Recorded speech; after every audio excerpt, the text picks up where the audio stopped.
Esdras, chapitre 5. Reprise de la reconstruction sous Darius.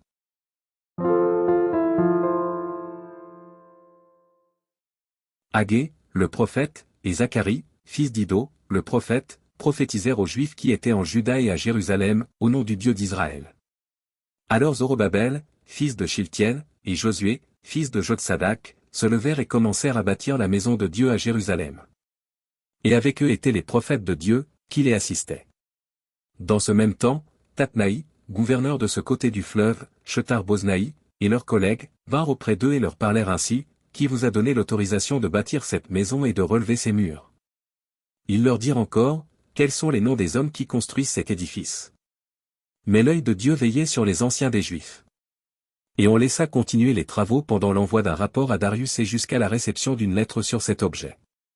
Copie de la lettre envoyée au roi Darius par Tatnaï, gouverneur de ce côté du fleuve.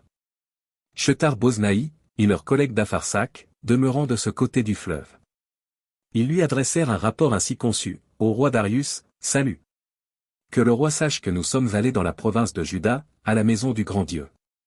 Elle se construit en pierre de taille, et le bois se pose dans les murs, le travail marche rapidement et réussit entre leurs mains.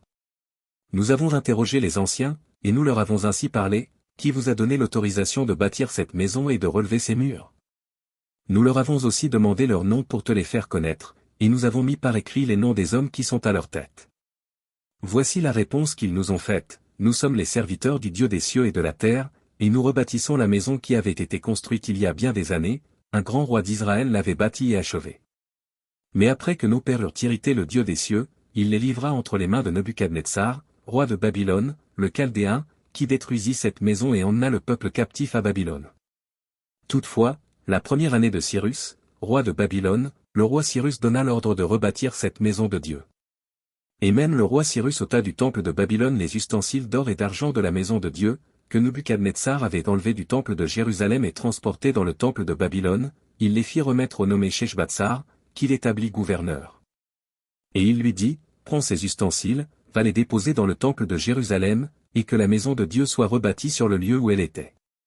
Ce Sheshbatsar est donc venu, et il a posé les fondements de la maison de Dieu à Jérusalem, depuis lors jusqu'à présent elle se construit, et elle n'est pas achevée. Maintenant, si le roi le trouve bon, que l'on fasse des recherches dans la maison des trésors du roi à Babylone, pour voir s'il y a eu de la part du roi Cyrus un ordre donné pour la construction de cette maison de Dieu à Jérusalem. Puis, que le roi nous transmette sa volonté sur cet objet.